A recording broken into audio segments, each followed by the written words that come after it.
Great. Hi, everybody. This is William Becker. Welcome to Metaphysical Insights. And I'm here with my very special guest, Mr. Matt Pike. Matt is known partly as Mr. Stonehenge, but there is so much more to him and the work he does that I think we'll talk more about this time than the stones, as amazingly as they are. Matt works with children, helping them to bring history alive. He does incredible work there. He has a family farm, or his family has a farm that goes back, well, at least Roman, and as far as its inhabitation, it sounds like. I don't think your Yeah. family goes back that far, do they? Oh, No.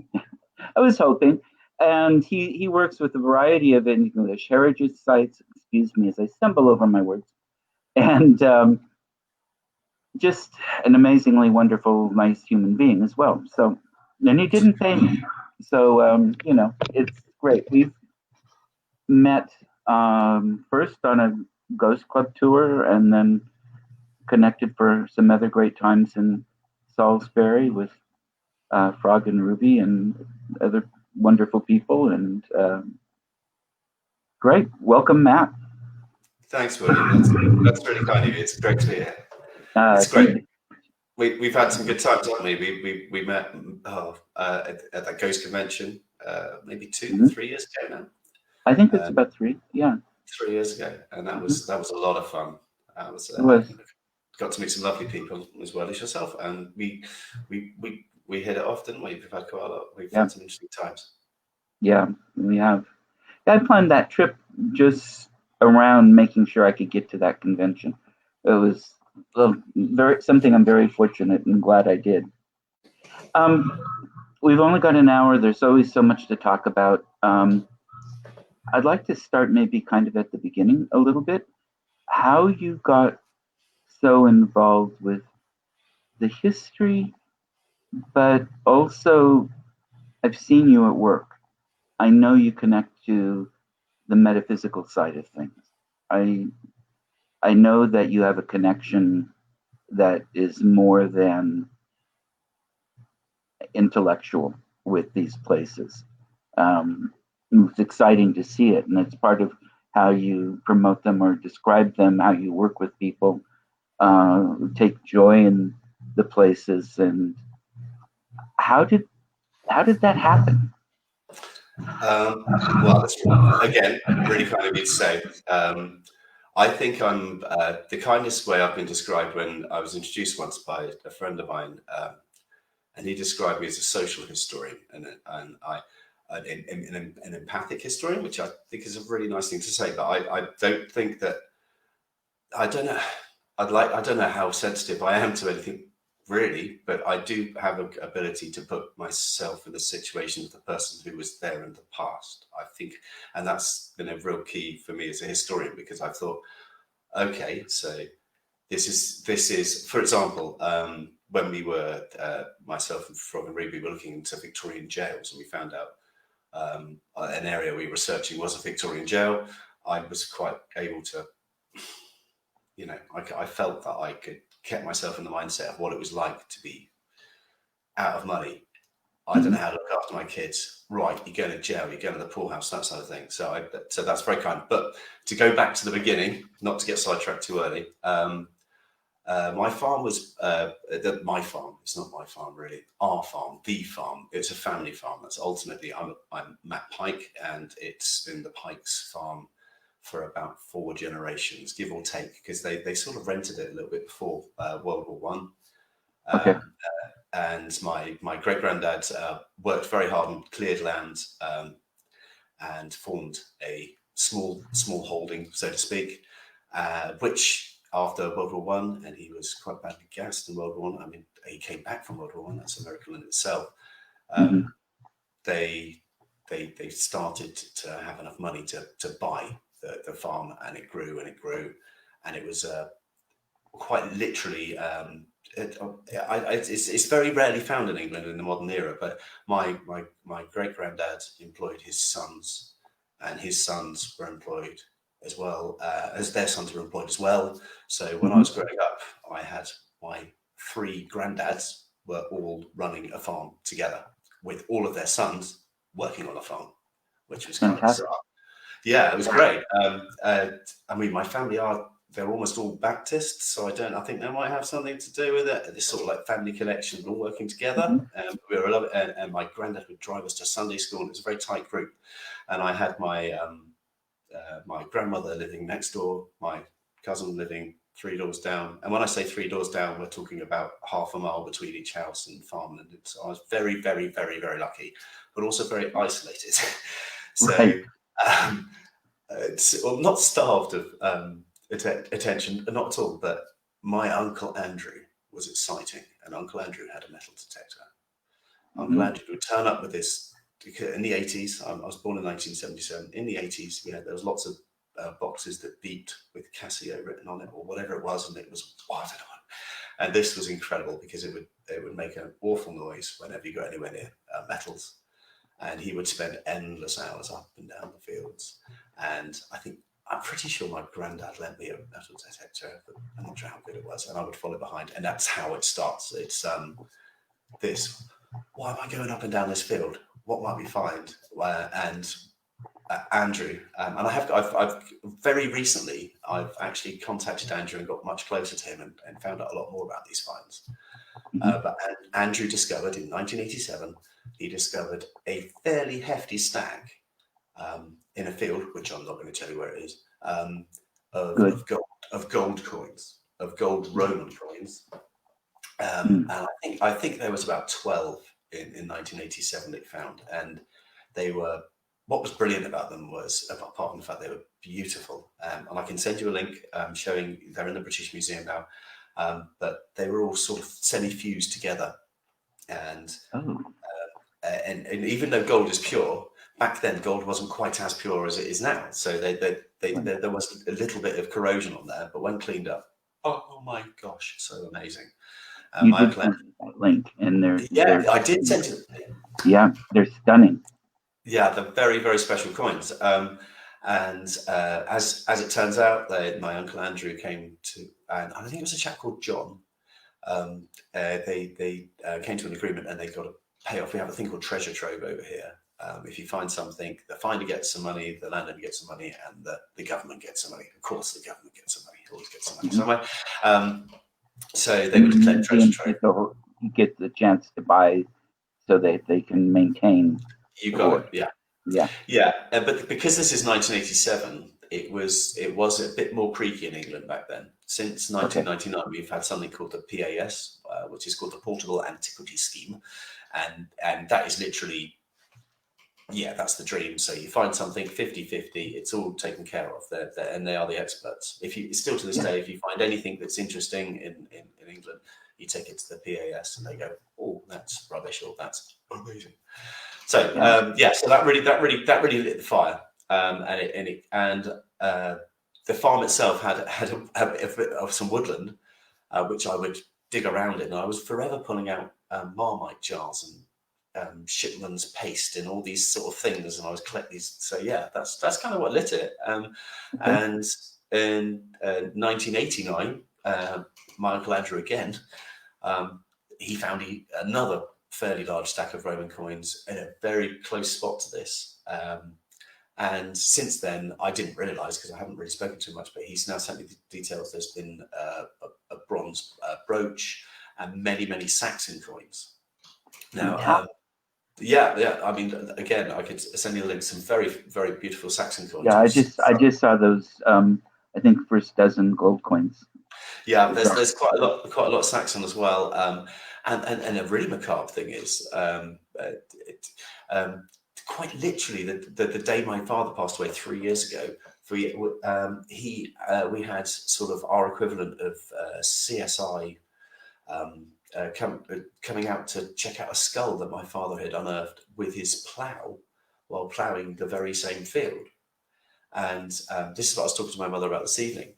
Because we got obviously quite distracted about my father passing away, and it kind of forgot about it, and then it's come back to my knowledge recently. So we're chasing up to find out if this skull was, as I suspect, Saxon, But I know it wasn't modern. I know it's not. We haven't got ourselves some sort of whodunit thing going on. Right. And I've subsequently looked on Google Earth, and you can go back and look at historic data from satellite images of that field, which I'm still not going to tell you where it is. No, don't please. I'm teasing, but yeah, you can Well, not there's about live. there's about 18 images of that field, and sometimes it's dark, sometimes there's crop in it, but 3 or 4 of them are fantastic because we've had some dry summers, and you can make out very clear parching. So the marking of the buildings in the fields through the way that the soil drains at a different rate. And I only learned this a couple of days ago, because parching in most places works the other way around, where the area where it's the building's been is almost lusher. The grass would grow better, the things grow better there. But because I've always grown, I know, but because I've always grown up on a chalk-based landscape. I've literally grown up in Wiltshire, where you dig, you hit chalk. It's kind of, when you have shallow topsoil and heavy chalk, it reverses that, and it ends up where you end up with a parched mark where your building was. Or in the case of, back to the stones very briefly, in the case of Stonehenge, I took some photos recently which I shared, where you can very clearly see parching of where stones once stood, and are no longer there. But where the socket's been dug into the ground, there's still that differential between the ground that's never been disturbed, and it will parch out that much quicker, because it's been very hot over here the last few weeks. Oh, we're getting that today, 100 degrees plus, yeah. Ooh, you have my sympathy, because we've got rain today, and we're all very, very pleased about it. Well, send some my way. Okay, I'll do a rain dance. Yeah, thank you. No, that's fantastic. Now, so there could be, do these look like they'd be Roman buildings or Anglo-Saxon buildings, or even earlier? There's two very clear circular structures. So the Iron Age, Bronze Age. Yeah, that makes me more inclined to that. But there is a huge amount of Roman activity in. I mean, I can tell the village. The village is a place called Rockbourne in England, and Rockbourne has a very famous Roman villa at the other end, about 3 miles, about 3 miles away from where our farm is. Okay. And that was uncovered about 150 years ago by typical one of those stories. Some chaps going ferreting, which is basically sending a ferret down a hole to chase out rabbits. And allegedly, the ferret comes out with a piece of mosaic in its mouth, and they think, all right, we'll go have a look at that then. And they dig, excavate. They found a fantastic Roman mosaic. In fact, the day that we were due to go, when we went to Wardour, we were hoping to take you to the Roman villa, but it wasn't actually open that day. They hadn't, because they'd opened later. And that's because I wanted to show off this fantastic mosaic to you. And sort of the raised heating system as well is still quite obvious there, where they used to run the heat underneath the floors. You can still make that out there as well. It's amazing. Yeah, Hypercourse, I think. That's the one. Thank you. I was struggling. I was thinking. I've had my prehistory head on today. I've been at the Stones, so I've been like, oh, kind of. I'm a time team junkie, so.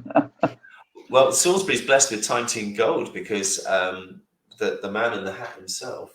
He lives in Salisbury. He's head of Wessex Archaeology, and we see him a lot. He drinks. I've had the pleasure of. That's one of the most embarrassing moments I've had, actually, at the Stones. I was asked to give a guided tour. We had a very special occasion.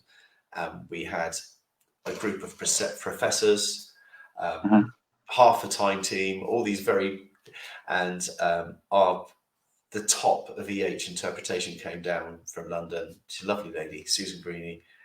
And she said, right, Matt, I'm going to put a yellow sticker on all the people that you're going to guide, and a red sticker on all the people that I'm going to guide. I'll take the experts, and you'll take the people who know their stuff, but they're not professors. So I won't make it nasty for you. And she got the stickers the wrong way around, and I ended up having to take around all these professors and doctors of archaeology, and I felt like such a fool going around.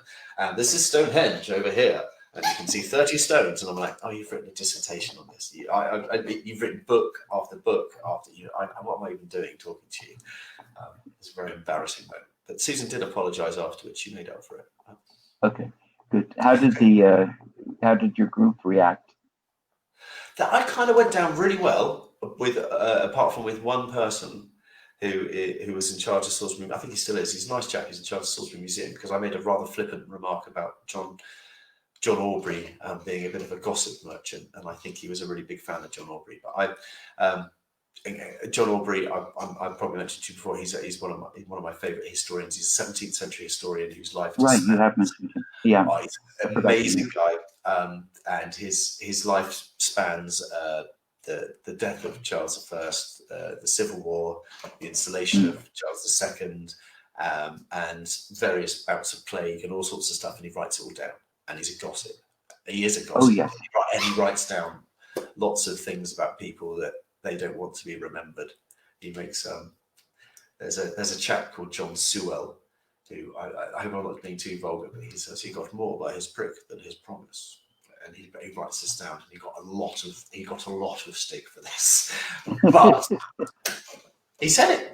And he was willing to put it on the record, and yeah, I'm quite a fan of someone who's willing to stick their head above the parapet and say, not so sure. Yeah, excellent. Oh, and we need to, sometimes it's the more sensational stuff that really draws people in and helps them to. I think so.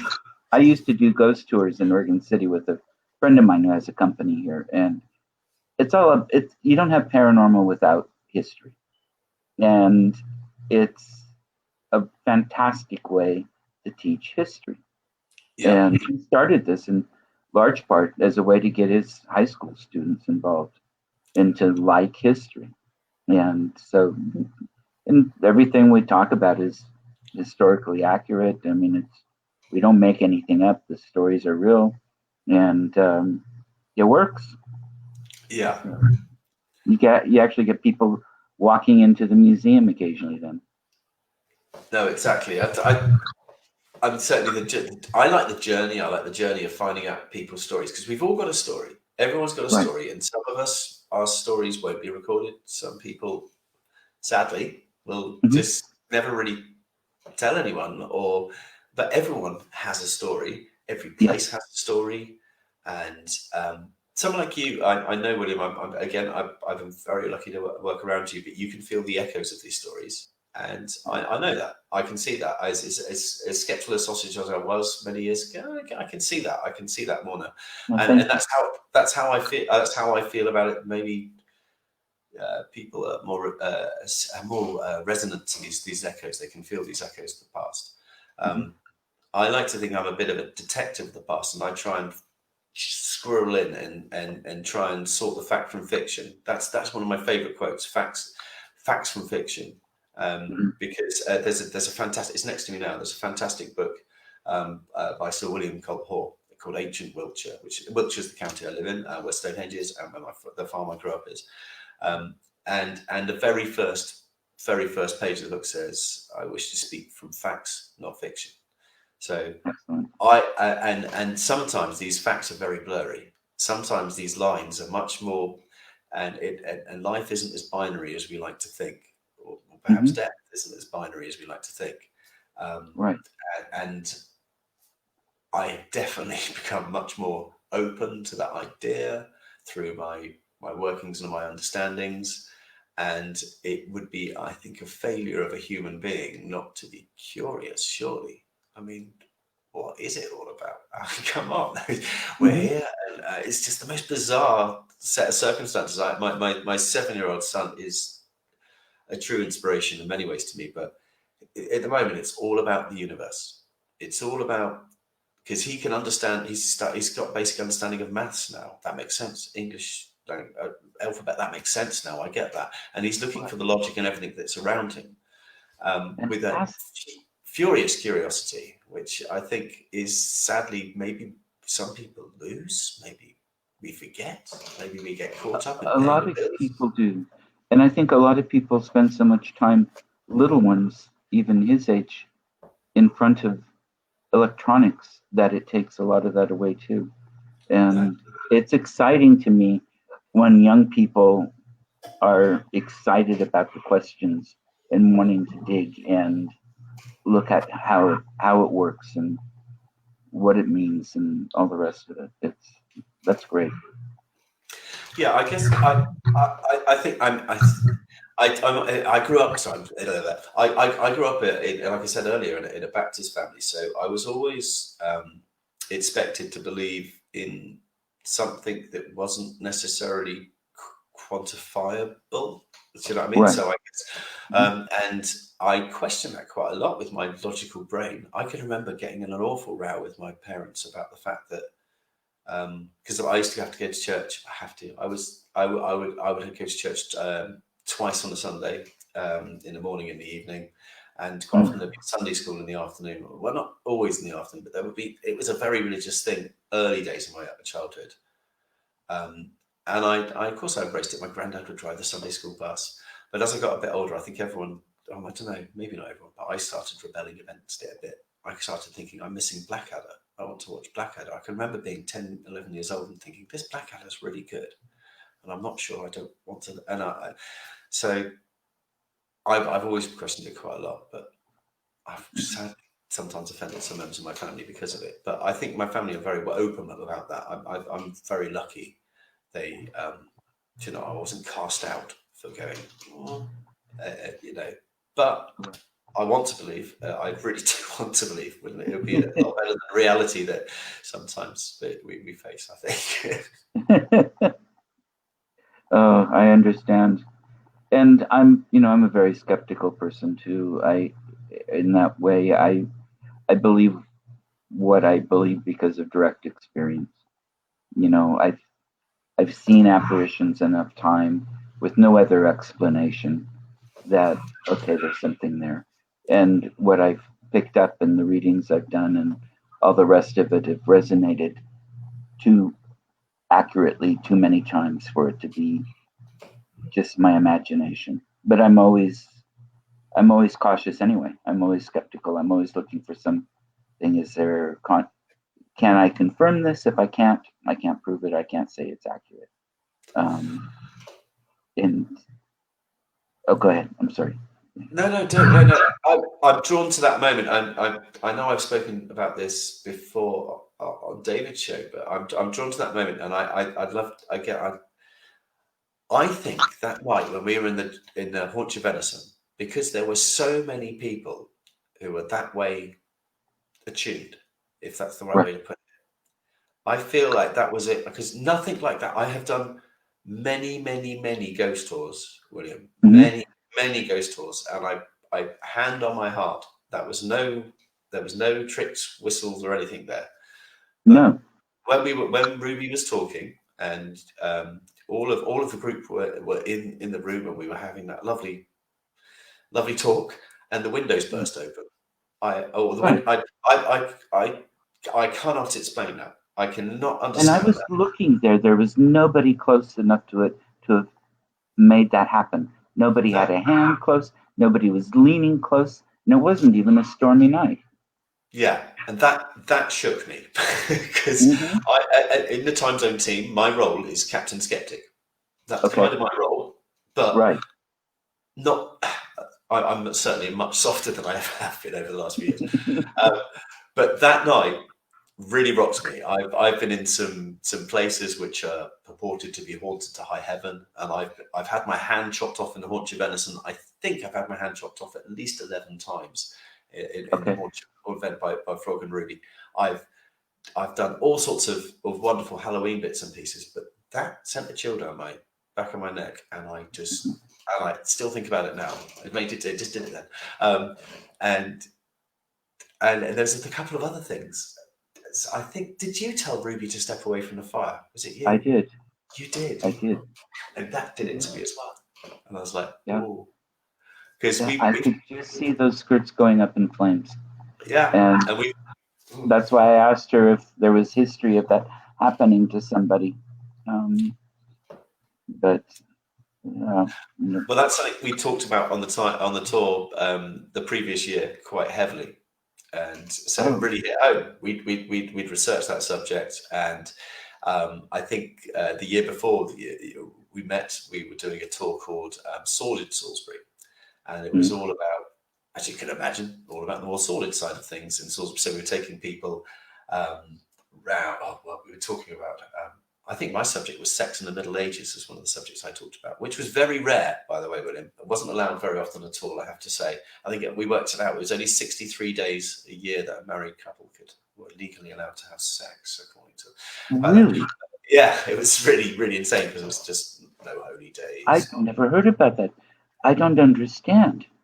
It couldn't have been on certain feast days or something, I guess. Yeah, no, it wasn't on Wednesdays. It wasn't with clothes on.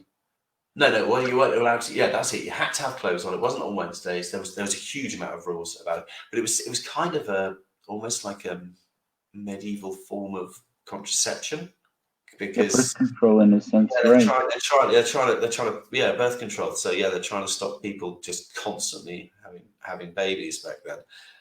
So they came up with these really weird rules. But Ruby, brilliantly, she wore a long raincoat all the way around, almost like with a press cap on, something. She has a long raincoat. And we had an area where we knew that we didn't have much to talk about. We didn't really have a monument to talk outside, but we knew what we wanted to talk about. So we took people through this very modern shopping centre, and we stopped outside the Ann Summers shop, which, in case you don't know, is sort of like a sex shop in England, a high street, respectable but slightly naughty shop. And really dropped her raincoat, and she was wearing like a full-on Victorian bloomers and stuff. It was brilliant. We had really, really good fun on that tour. It was I love it. I love it. That's one of the great things with Time Zone, because we every year we do something different to keep ourselves. Have you been able to do tours this year, or are you going to be able to? We are, and it's imminent. I think it's 2 weeks away. Is going to be our first official tour. It's so we have the Salisbury History Festival will be happening, although in most of it's going to be online. But we're doing a speed history, so it's a bit like the way we thought that it's Frog's idea. It's a good idea. So we're going to do sort of like, you spend 10 minutes with me, you spend 10 minutes with Ruby, you spend 10 minutes with Frog, and Paula, who we've been working with over the last couple of years. She's fantastic. And yeah, she's great. It's sort of like ring a bell and a bit like speed dating. And then they do 2 laps and move between these points and sort of discuss. And that's going to be all set in the Salisbury Cathedral Close. Which is where we've been spending a lot more time in it. Close. The great thing about Salisbury Cathedral is that it is, thanks to many news stories most people know now, but it's the tallest cathedral in England, 404 foot tall. It's got the oldest clock in the country, oldest working clock in the world. I think it's the only in the world. I think I love clocks, and so that one really sticks with me. Yeah, it hasn't got a face. That's why a lot of people are like, where's its face? But it's pre-face clocks. They only needed to know the hours and the parts of the hours because of prayer and work and the rest of it. Yeah, no, absolutely. The cathedral's a real treat in every dimension, because it's covered in fantastic statues, and more recently they keep putting up art installations in there. So there's some fantastic sort of modern art. There's one called the Stairway to Heaven there at the moment, I saw. And it is quite literally just a staircase that goes off sort of to an infinity vanishing point. And it's really beautiful, really, really beautiful. I'm glad that they're doing things like that with the modern. I went to several cathedrals. I just need to move over there half the year at least, because I love it over there so much. But so many of these ancient places I've gone, or the cathedrals, some of these dating back to Anglo-Saxon sites, actually, not the building anymore, of course, but they've got new art installations. They've got kids' art projects up. They've got all these things that show this as a current living space, not just an antiquity from 800 or 900 years ago. But it shows that the use of the building is still alive, that there's a community there that's still alive and making history. Yeah, I mean, Salisbury's very lucky, and all the sort of surrounding, because it's such a massive structure. Hmm. And the way that it's been, the local planning has been designed over the last few years, well, many years now, many decades, is that no one's allowed to build a building in Salisbury that's taller than 3 stories. So Good. the way when you approach the city from whichever direction you come from, you are looking at the Salisbury Cathedral, and it has a massive symbolic. Um, uh, yeah, everybody in the local area looks up towards Salisbury Cathedral, and then when times are hard, we look up to the cathedral. So it is yeah, it's a really special monument to us. Almost, I think, to the modern inhabitants of Wiltshire, I think as much as the Stones, it's something we're very proud of, and it's incredibly fragile. it's Yeah. it was built in sort of like around about 1220. They started building the cathedral, and Right.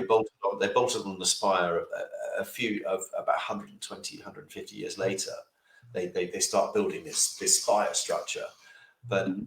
at its very top, the stonework is about an inch or so thick of shell around the top of it. It's been as I understand it, just after they finished building the cathedral, and I think it was Henry II opened it. To say opened it, ching, cut the rope, whatever you want to call it, with a sword. Right. As there was a massive storm, and it got hit by lightning, and it very nearly went almost as soon as it was up, and then they had Oh, to wow. fiddle around with it. But since then, it's been solid. And there's in the keystone. Um, in English churches love a bit of a relic, and they've got. I think I'm trying to remember now. I think it's a bit of cloth.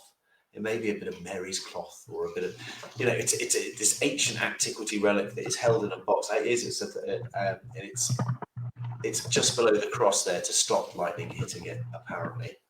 Um, but one of the myths, or is it a myth? I don't know. I've been researching this a bit more recently about Salisbury didn't get bombed during World War II. Right. Salisbury completely escaped the bombs, bar a handful, literally a handful of bombs. Uh, and the story I was always told was that they would use Salisbury Cathedral as some kind of a line The to the landmark. cathedral, Yeah. and go on, because Southampton got absolutely pounded, which Right. is only 20 miles or so away from Salisbury.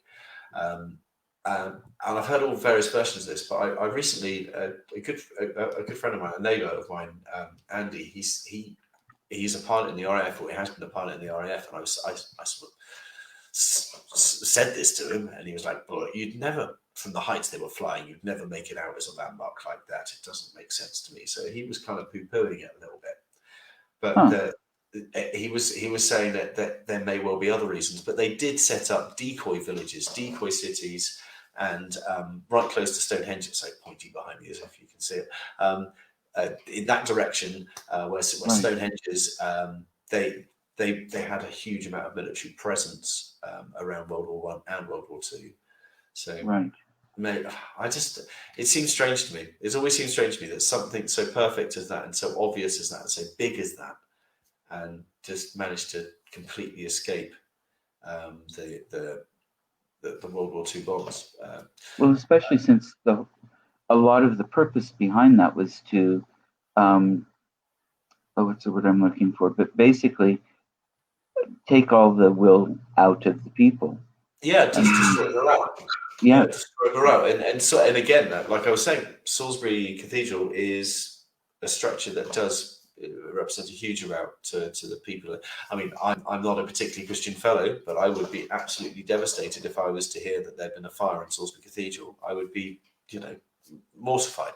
Just like Oh, in Paris, where we were only not so long ago with Notre Dame and all that, these things can happen. yeah. It's And it's terrible. heart wrenching when it happens. Yeah. I hope Salisbury has done a better job of putting in fire suppression. And I know some of the cathedrals around the world have worked on that. Yeah, I think they're really good at Salisbury. I mean, the big damage thing that happened at Salisbury recently was somebody tried to steal Magna Carta. That's the other thing I should mention. Salisbury Cathedral has Magna Carta. Right. There are 4 exemplars of Magna Carta. They're not. originals. But they are as original as it gets. They're original copies, is my understanding. You got it. Yeah, they're original copies. And Salisbury's one's fantastic. But I think it was the guy was recently charged, but it was about 2 years ago. Somebody went into the chapter house where it's kept, which is, again, another exceptional part of Salisbury Cathedral with these carvings all the way around, very ornate carvings showing the Bible stories. So the Noah one's fantastic. But this kind of, I don't know what his motivation was. I don't think he was all that well settled. He walked in there and he grabbed a hammer that he had out of his back pocket and just started smashing away at the glass. Didn't realise it was safety glass. Luckily, it was safety glass. And he got through the first layer, didn't quite get through the second layer. And Salisbury Cathedral, as I understand it, doesn't really have a security guard sat there with a gun or anything like that. It's volunteers going, "Excuse me, would you mind not doing?" And enough alarms went off to spook this person, and off he ran. And they tracked him down using the CCTV and got him. I'm glad they got him. Yeah, I can't remember what motivation he had. I really don't. But heritage is at risk from sometimes things happen to these amazing monuments, and sometimes deliberately, sometimes very accidentally. And the cathedral, if I remember right, is really built on a marshy area. I mean, they had to figure out a way to make it float almost, if I have my archaeology correct, which is kind of what the visitor center, the new one at Stonehenge, has done. To not put too much weight on the archaeology underneath it. Yeah, well, so I'm not sure if some of us used to say listeners, some of your viewers, if they know about the story, the myth, the legend of Salisbury Cathedral and why it was put where it was, but ultimately Old Sarum, which is Old Salisbury, Salisbury's New Sarum, it was a hill fort. You can date it back. There's Roman roads leading to it, and when William Conqueror does his thing and takes us over, beats us good and proper. Old Sarum is one of the castles that he uses to do a lot of his business. It's also where Eleanor of Aquitaine was imprisoned there for many years, and I could tell you more about her later. She's a very interesting lady, very powerful lady. But she was in prison. Yeah, she was in prison there for much of her life, towards the end of her life. Old Sarum Castle is where William the Conqueror has handed the Doomsday Book when it's finished, after he's done his, which is basically a grand survey of everyone in Britain. He goes around and tries to, England anyway, how many cows you got, how many chickens you got, what's this about, that sort of stuff. How much can I take? Yeah, how much can I take? It's back to tax. How much can I have? And he has it handed over to Old Sarum, and a few years after that, Old Sarum is notoriously windy. It's up on top. It is basically a windy old hill. It's very cramped, and the well at Old Sarum goes down. I'm pretty sure it's 70 meters. Someone can fact check me if they want, but I'm pretty sure off the top of my head it's 70 meters. Very, very long way down to try and grab water to bring it back up. And there's an epic argument between the church and the soldiers who are looking after the castle, and they lock out some of the monks, or they lock out some of the priests. Right. Well, and they had wound up with the cathedral or the bishop's palace on the outside of the wall. Yeah, you got it. Yeah, so they got the cathedral on the outside. But they had to apply for permission for the Pope to move their cathedral, and it's a bit of ultimately a friend of the church bishop owns the land where the cathedral goes up. It's right next to lots of water. They want water, but it also means it's next to loads of water, so it's a bit of a problem. So Salisbury's known now, New Sarum, Salisbury is known as the city of the 5 rivers, or it was for a long time, because if you look on any map of England, you can see these 5 rivers converging into this one point, and that is Salisbury. So they tried to control this water flow so that they never have to have an argument about where they can get a drink from. But like you very rightly said, William, the foundations are epically shallow, and there's a stone that you can lift in the centre with a sort of dipping rod where they can monitor the water levels. But that's true of a lot of the Avon Valley, though. I mean, where I am in Middle Woodford, a little bit further up the valley, when it gets wet, I can look out my front. I can look out my office and it's just water. Literally sits everywhere in these water meadows, and just a few foot from my front door, thankfully. So I'm safe. That I'm can be safe. a little bit. No, I Keep haven't got the caught out sun so from far. Yeah. Yeah, but Well, then and it makes sense too. You've got so much chalk. I would imagine that doesn't allow for drainage either. it's not. Yeah, chalk's a funny thing because although it is very porous, it kind of holds it as well. So you can end up if you've got endless chalk, it free drains. But we've got, because I'm on a riverbed, I've got chalk and clay, so it hangs around. It hangs around here, Mm-hmm. which is great for. I've probably shown you. I found quite a few artifacts sort of in my back garden around that area. Lots of Stone Age tools. That's what I was wondering, and I Yes. think I've seen some things, but I mean, you moved into another place that's been inhabited for thousands of years. Yeah, I've been really lucky. So when I grew up, as we were talking about earlier, I grew up on the farm. Fantastic, loads of history there. Long barrows, Bronze Age barrows, Roman and Saxon. Then I needed to move away because I'm a young teenage chap and I want to have adventures. And I moved in with my best mate Peter, and we got basically we rented various different terraced houses around Salisbury, and eventually he got enough money up to buy a terraced house, and I was his lodger, which was ace. And then I started looking into the history of that, and I found out his house was curiously called, it was in Lees Court on Gas Lane. And I thought, Gas Lane? Why is it called Gas Lane? Let's not. So without very much effort, I ended up finding out it was on the town's original gasworks. And all of the area where his garden was once benzene tanks and all sorts of terribly nasty Victorian stuff. You definitely wouldn't want to grow potatoes in his ground. No. It was, but yeah, and that led on to my private studies into. We discovered the jail, or I discovered the jail. Frog and Ruby, I haven't met quite before this point. I discovered about the jail. I discovered about this.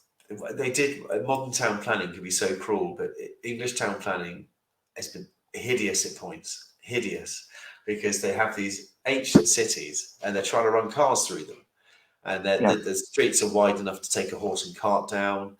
These lovely cobbled streets, and Salisbury really had a problem with this. Mm-hmm. So they decided to put a sort of a dual carriageway bypass through lots and lots of lovely houses. And one of my major obsessions was trying to trace the histories of these houses, which had been smited, God smoked, I think is the word. They were gone. Right. And I wanted to try and trace stories about the people who lived there and what the streets of Salisbury would have looked like if they weren't there. And and that sort of led on to the time zone thing and the Thomas Scammell discovery, which was shocking. Probably my favourite bit of history detective work that I have ever done. Now, which one is this? So Thomas Scammell this is my story, and I was very proud of this. And Frog's given me bagsies on this, as we say. I lived in my wife and her brother, before she was my wife, they had bought a house in a street called Sydney Street in Salisbury. Okay. And Sydney Street, I thought, well, that's a curious name. Why is it called Sydney Street? And started looking into it, and it turns out it's named after the son of a man called Thomas Scammell.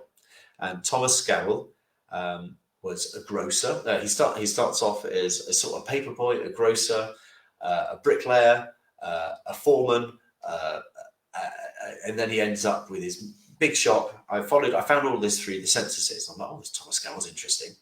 But Thomas Scammell, it turns out, is the man who bought the grounds where Salisbury Jail once was. So when Salisbury Jail becomes no longer usable in about 1820, something like that, it comes up for sale. It was built in 1820. It closes in 1875. 1875. They've got this big jail and they've decided to relocate it, and they don't know what to do with the area. So I found the advert recently. It says, would anyone like to buy a jail site? You could probably put a factory in there, or you could have an allotment. It's up to you. It's very cheap, and here's the deal. And Thomas Scammell and a friend of his called Stephen B. And another friend of his, they club up enough money to buy this jail. And I've even found out they didn't have enough money. No one wanted it. So they're like, all right, we'll give you a tenner a week. They come up with some sort of easy payment deal that wasn't even advertised. And what they do is they remove the bricks, they take it apart, most of it, and they start putting up terraced housing. And they build many, many hundreds of terrace houses, in fact. And they name them after Thomas Scammell's children. So Sidney Scammell, we got there's Charles Street. There's all these names, and they create this sort of almost like a colony in Salisbury, in an area which was once a jail yard. And it's very close to the railway station, so it's very popular, and it becomes known as Railway Village. Thomas Scammell eventually, and I've looked into this very deeply, William, and I could go on about it for hours. I've gone forensic on this. I found newspaper articles where Thomas Scammell has fallen out with his contractors, all sorts of stuff. But the long and the short of it is, I've always thought that Thomas Scammell is a jolly nice guy, and he's doing nice things, and he's building these houses, and he's making the city better. It gets bigger and bigger and better. He's now got about, say by about 1895, he's got about 400 houses he's built, okay? And he's receiving rent from most of them. He's a very, very rich man. He's also head of the local Conservative club. He's doing very well for himself. And then things start getting a little bit misty. Things start getting a bit worrying. So I found newspaper articles reporting to him having fights now with some of his contractors, like throwing bricks at people, getting very, very angry. He's changed to, he's not been very religious before, but now he's going to quite a strict church. And there's many accounts of people suing him for money, him suing them for money. Builders, always builders. Talks about one of the builders says he had a fearful rage, fists flying and fearful rage. So he is in, I think it's 1901, maybe 1902. He's built himself a brilliantly large manor house, okay, which overlooks all this sea of terraced houses that he owns. There's a shop, there's a school, and right at the end of this road, York Road, you see his manor house, his very fine house. And the railway runs very close to it. And he had just managed to he bought another series of, another area of land, which was quite cheap, but he managed to get a bridge put across the River Avon. He's doing really well, William. He's doing really, really well. Anyway, weirdly, Thomas Scammell was found with his head one side of the railway tracks and his body the other side of his railway tracks at 10 o'clock at night. And nobody really knows what's happened. It's very close to his house. Why is he on a railway track? Why is he been decapitated? He's found literally halfway along a train. So the train has gone over his head. And there's this inquest. There's a very serious inquest. And I've read the inquest. I've got the death certificate. Ruby actually bought me the death certificate copy as a present once, but it's because we're quite weird. And the long and the short of it was that at the inquest they decided it was an accident. There's nothing could have possibly. It was just, he's such a nice chap that there's no way that anything other than an accident could have happened. He wouldn't have ever considered suicide because he has nothing to worry about, and no one had any ill feeling before him. He was such a lovely chap. I mean, he was on, and it's always stunk to high heaven to me. It stinks to high heaven. It always has stunk to high heaven. And thanks to Frog and Ruby and conversations, I kind of uncovered this story a little bit. And Frog had written about the Teddy Haskell murder, right? Which is the one with it's a brilliant book. Which is if I did it, I don't remember. Frog will appreciate that. And Bruce Purvis, who wrote it with, which talks about the murder of a young chap on Halloween who had his throat slit. But this story is one that I've been looking into for quite a long time, and I've got a lot. More recently, thanks to the newspaper archives, I've uncovered a lot more juicier stuff, which made it clouded the waters, because I thought Thomas Scammell was a nicer guy than he perhaps was. And now I've got at least 15 articles referring to him in local newspapers in court cases where he's disputing very petty things with his builders about, you know, the number of bricks they've used, and so therefore that's why I hit him with a shovel. That sort of stuff. It's like, right. maybe you're not the nicest chap in the world. Well, and it also, what was he like to his tenants? I mean, so often those landlords were real slumlords, and the tenants would pay dearly for very little. Yeah, so that's an interesting line of. I haven't looked down that enough. I mean, Flora Haskell was one of his tenants. That's right. Yeah, so that's an interesting thought. Because as you talk, I remember hearing parts of the story. I don't remember all of it, not as much as you've said. But we went by that area on the tour and to her house, and we stopped outside the house. Yeah, I think Mhm. we got the projectors out and showed some images of the actual murder. But that's to be fair, William, you wouldn't go wrong by getting Frog on to tell you about that story, because there is no finer expert on that story, and it is I want to get incredibly intriguing. Yeah, I want to get the three of you on, or with Paula too, talk as well. So we'd happily do that. Yeah, I'll send you all a message here pretty soon about how and when works for everybody.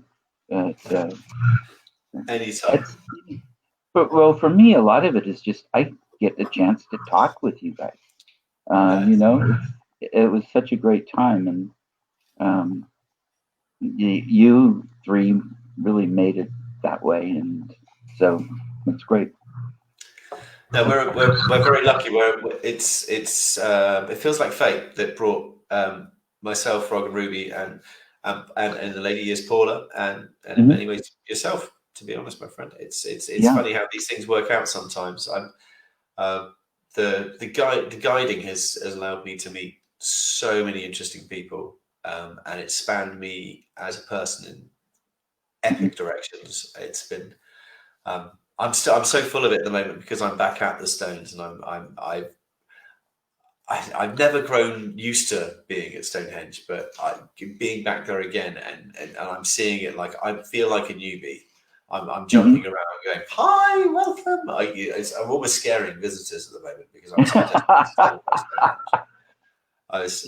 desperate. My colleague Tim Roby mentioned to me just a couple of days ago. He goes, "Matt, it's 9 o'clock.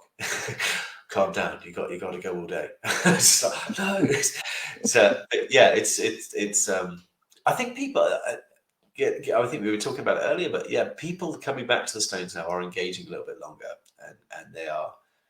Everybody has taken a step back, and just let's take things a bit slower. Let's just ingest what's around us. Let's observe instead of just flying around like an English saying of mad ass flies, just and everything has to happen. It has to happen.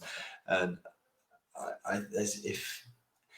if anything, our ancestors wouldn't have been doing that, would they? They wouldn't be going, "Oh, what's going on there? So it's so o'clock. I've got to go here. I've got to do this." And the news is on a half hour. Let's go leave.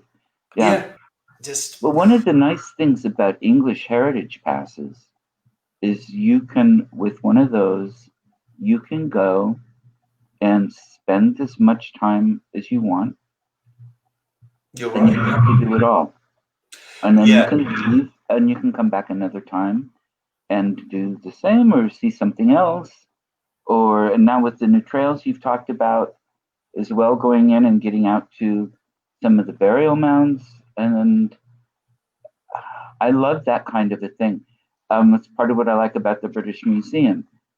Oh, it's a fantastic thing. And if you've got a few days in London, you don't have to see it all at once. My first time there, I'd go for 2 or 3 hours most days of the week. I mean, for a couple of weeks. Yeah. And I could absorb what I was seeing instead of dashing and not seeing anything because I was seeing everything.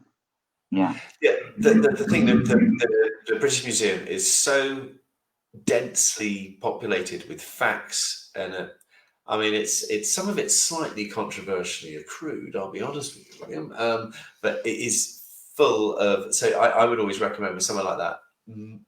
Think about an era. Think about, okay, let's do Egypt. Let's do a bit of Egypt this time. But if you just go and use scattergun, It's just so much to see. So yeah, that's literally last time I was there. I was like, let's do a bit of Egypt, and what they've got is just incredible. It museums are difficult things because they're all struggling to, I love small, quirky, weird museums as much as I love the big museums. But I do too. whichever side, yeah. Well, the I think it's Salisbury really like me. Museum is incredible, and it's Yes, small. it is very small, but it is But also, the like you say, archer's in there too, isn't he? yeah. We're very proud of the Archer, and the Wessex Gallery is the newest addition to Salisbury Museum, and it is fabulous. There's a meteorite in the meteorite that was found just down the road here at Lake in a burial mound, isn't there? It's I think the oldest thing they've got in Salisbury Museum is mammoth bones, and there's a hand axe, a Paleolithic hand axe. Is that right? I'm sure I'm right. Yeah, Paleolithic hand axe that was found next to the mammoth bone. So it's like, fantastic. cool. Yeah, there's got some good stuff. And the other thing is, you go into Salisbury Museum, is they have great bustards. And I don't know if you guys have them in the States, but they were extinct in the UK. And they have these taxidermy Victorian great bustards stuff just as you go inside the museum. And for a long time, that's the only place I'd ever seen them. But we're blessed at Stonehenge, where they I say Stonehenge on the Salisbury Plain. They decided that they were going to reinstate the great bustard, and I think there's 15 or 16 breeding pairs, and they put them here about 5-6 years ago. Wow. And one of them, it didn't quite work out, and she didn't really feel like breeding, and she decided she wanted to become a celebrity, and she hangs around at Stonehenge, and we call her Gertrude, and I wasn't even allowed to talk about her for about a year or so because she's so heavily protected. And people have been going up to her going, "What's that bird? That's amazing. I've never seen one of those." And you're like, "I don't know what you mean."